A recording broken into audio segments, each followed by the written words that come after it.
আমাদের ঘর পর্যন্ত ড্রপ করলেন। Thank you so much uncle. এতে থ্যাংক ইউ বলবার কি আছে মা? তোমরা সবাই আমার মেয়ের মতো।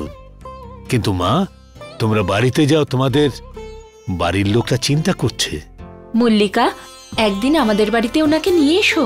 আঙ্কেল একদিন কিন্তু অবশ্যই আসবেন আমাদের বাড়িতে।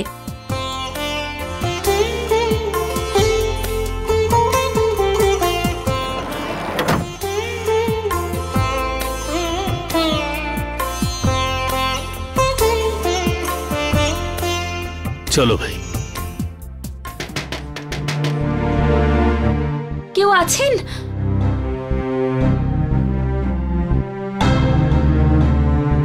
এক মিনিট ম্যাডাম।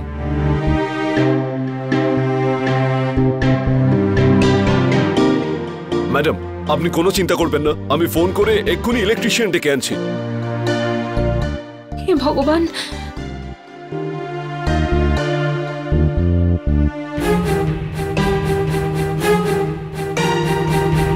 হ্যালো, এক্ষুনি এখানে ইলেকট্রিশিয়ান পাঠান, এটিএম এর দরজাটা জাম হয়ে গেছে।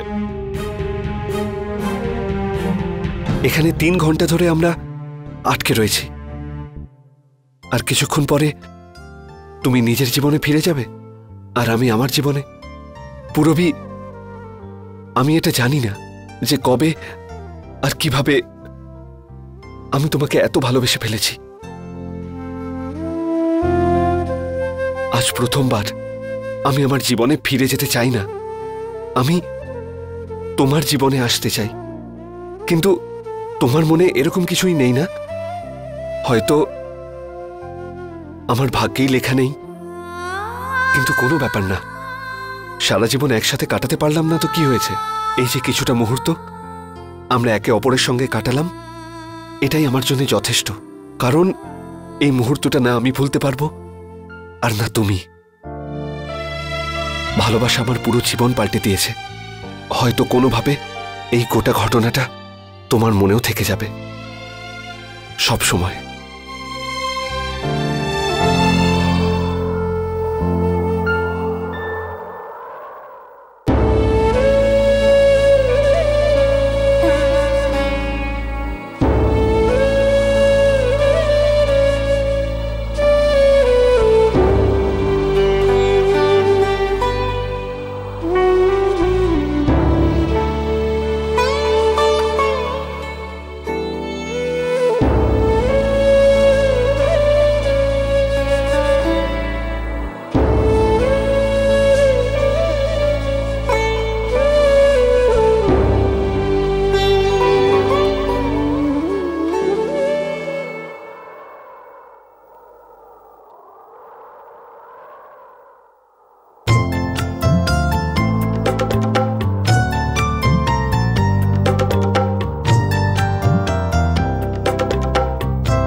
গড, কারেন্ট এসে গেছে।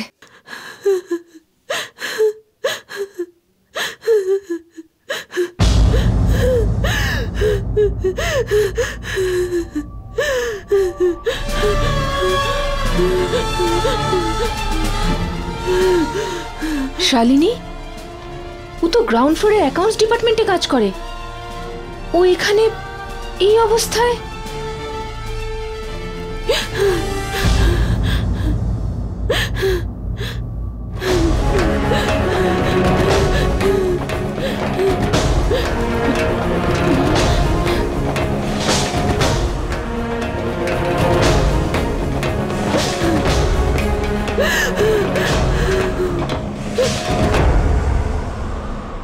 শালিনী, শালিনী, শালিনী, দেখো, তুমি তুমি তুমি ঠিক আছো তো?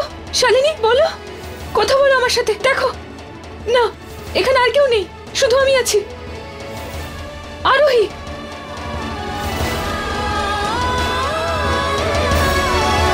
শালিনী, শালিনী।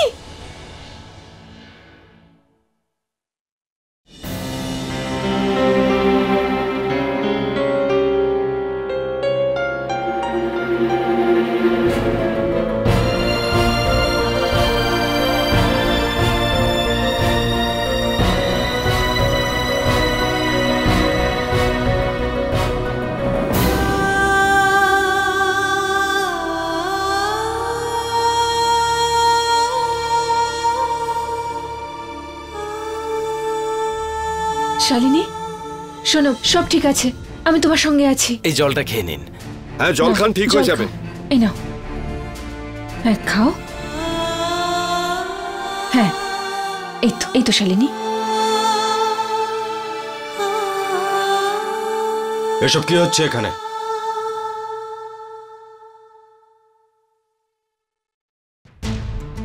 এই মেয়েটা আমার ফ্লোরে কি করছে?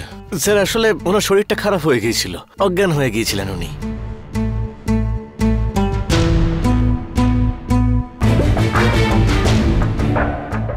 অফিস আওয়ার্স শেষ হয়ে গেছে, তোমাদের সবার বাড়ি যাওয়া উচিত। ওর যদি সত্যি শরীর খারাপ হয়ে থাকে তাহলে ওরও বাড়ি যাওয়া উচিত।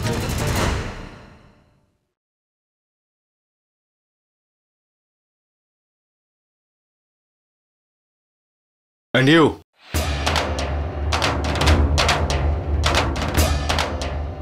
Your time is not over. Overtime করতে হবে তোমাকে। Get to the work.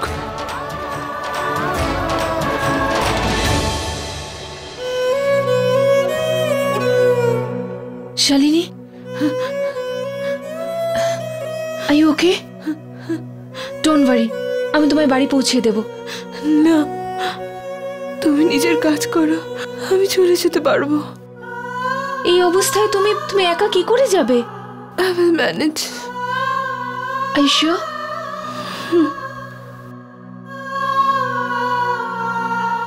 Take care, okay? এত সহজে কিছুতেই ওই লোকটাকে আমরা ছেড়ে দেব না।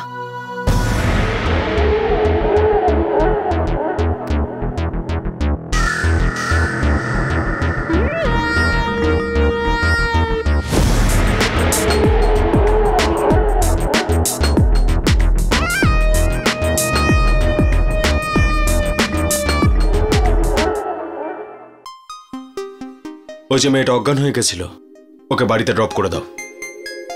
আই ডোন্ট থিঙ্ক এই সময় কোনো ডক্টর পাওয়া যাবে, সোজা ডক্টরের কাছে নিয়ে যাবে। Yes sir. অ্যান্ড রিমেম্বার, কেউ যেন এটা জানতে না পারে যে ওর জন্য আমি গাড়ি পাঠিয়েছি।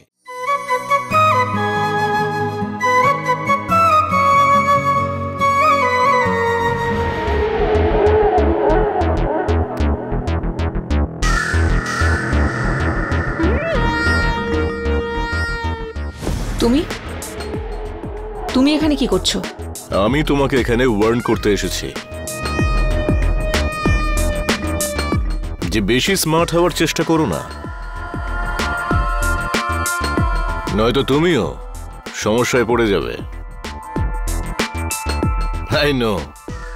আই নো স্টোর রুমে যা কিছু হয়েছে সেটা অর্জুন পুঞ্জকে নিশ্চয়ই বলবে, but listen babe, don't forget আমি অর্জুন স্যারের গুড লিস্টে আছি। আর সেকেন্ডলি, অর্জুন স্যার মেয়েদের কথায় বিশ্বাসী করেন না। আর প্রাকৃতিক নিয়মে তুমিও একজন মহিলাই। So good night and be careful.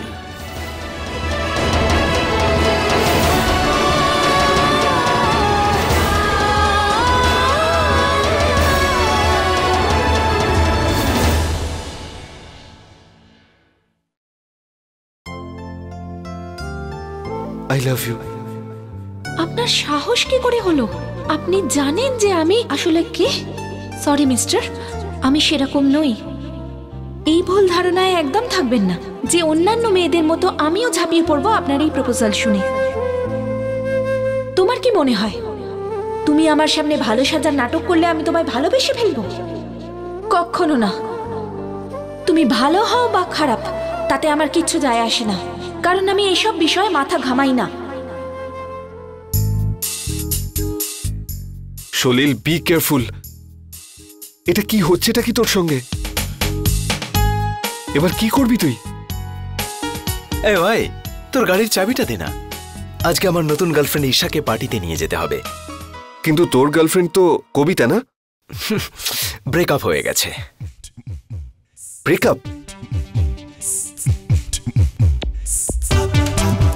কিন্তু কি করে? কারণ ও বিয়ের ট্রিপে চলে গেছে, আর ডেটে যাওয়ার আগে আমার মায়ের সাথে চা খাওয়াতে চেয়েছিলাম। একটু বেশি ডিসেন্ট ছিল, তাই ব্রেকআপ করে দিয়েছি। ইউ নো ভাই, এই ডিসেন্ট মেয়েদের ভ্যারাইটি খুব খারাপ হয়। ডেটে যাওয়ার আগে এদের মা বাবার সাথে কথা বলো বিয়ের জন্য। Sounds crazy. এনিওয়ে, গাড়ির চাবি। থ্যাঙ্কস ভাই। ও হ্যাঁ নিশা। ও মাই গড, এটা আমি কেন ভাবিনি? থ্যাংক ইউ নিখিল, তুই আমার জীবনের সবথেকে বড় সমস্যা দূর করেছিস। এবার আমি বুঝতে পেরেছি কেন সেদিন পুরবী আমাকে না বলেছিল। আরে আমি তো তার বাবা মার সঙ্গে কথাই বলিনি। আফটার অল পণ্ডিত হরিপ্রসাদ বাবুর মেয়ে। সবার আগে ওর বাবার সঙ্গে কথা বলবো, তারপর গুরুদেবের সঙ্গে। ইয়েস স্যার, আমি আপনার কাছ থেকে অনেক কিছু শিখেছি। যেমন আপনি কখনো মেয়েদের পাত্তা দেন না, আমিও পাত্তা দিই না। স্যার, আমি আমার স্ত্রীকে নিয়ে খুব খুশি, আর আমি চাই যে আমার ছেলে একদম আপনার মতো হোক। বিকাশ, আই লাইক ইউর ওয়ার্ক। তোমার প্রমোশন ডিউ রয়েছে তো? হ্যাঁ স্যার, হয়ে যাবে। Thank you sir.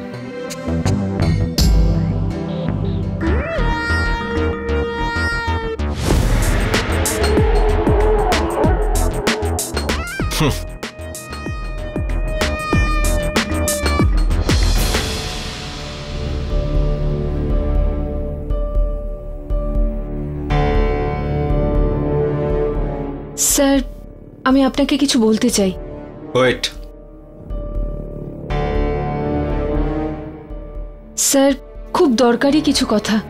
I said wait.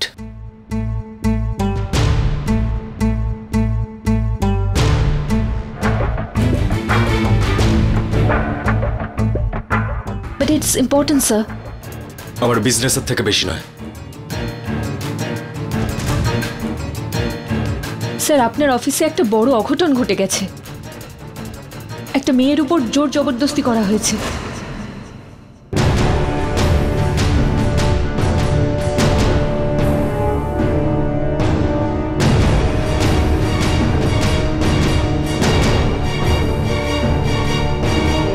আর যেই কাজটা করেছে সে এক্ষুনি এখান থেকে বের হলো। স্যার, সেদিন রাতে স্টোর রুমে বিকাশ গুপ্ত শালিনীর সঙ্গে খারাপ ব্যবহার করেছে। এটা কোনো ছোট ব্যাপার নয় স্যার, একটা মেয়ের সম্মানের ব্যাপার।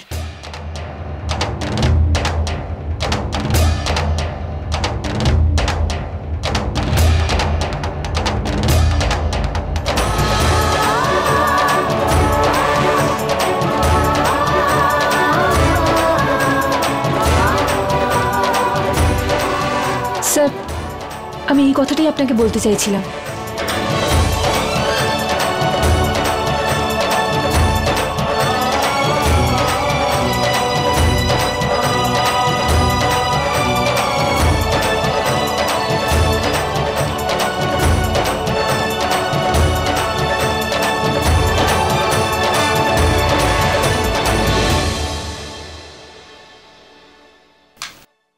তুমি খুব ভালো চেস খেলো মোহন, কিন্তু তার মানে তো এই নয় যে সারা জীবন এটাই খেলে যাবে। কখনো অর্জুন আর সুলীলের বিয়ের কথা ভেবেছো? দেখো, অর্জুন ডিকের ছেলে, ওর বিয়ের ব্যাপারে আমি কেন ভাবতে যাব? কিন্তু নাতাশা তো তোমার মেয়ে মোহন। কখনো অর্জুন আর নাতাশার বিয়ের ব্যাপারে ভেবে দেখেছো তুমি? সেটা তো সম্ভব নয়। তুমি খুব ভালো করেই জানো যে অর্জুন মেয়েদের কতটা অপছন্দ করে। কিন্তু নাতাশাকে বিয়ে তো করতে পারে।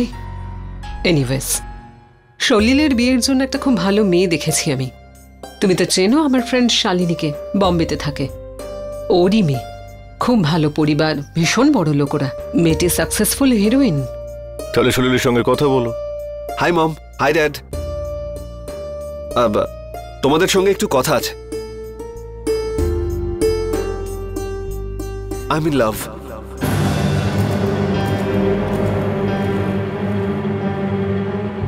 কিন্তু মেয়েটা কে বাবা?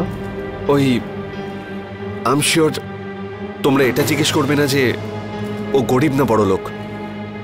মেয়েটা কে সলিল? ওই পণ্ডিত হরিপ্রসাদ বাবুর বড় মেয়ে পুরবী। হোয়াট? এসব কি বলছো তুমি? তুমি বুঝতে পারছো এতে কি এফেক্ট পড়বে তোমার ফিউচারে আর এই ফ্যামিলির রেপুটেশনে? কোনো প্রভাব পড়বে না। খুব ভালো পরিবারের মেয়ে। আমি কালই কথা বলবো ওদের সঙ্গে। Really dad? I love you dad. I love you dad. I love you mom. আমি তো কিচ্ছু বুঝতে পারছি না। দিস ইজ টু শকিং দাদা। আপনি একটু বোঝান ওকে, এটা কি ঠিক? হ্যাঁ, কিন্তু ভুলও নয়। এখন তো সলিলের আশীর্বাদ হরিপ্রসাদের মেয়ের সঙ্গে করতেই হবে।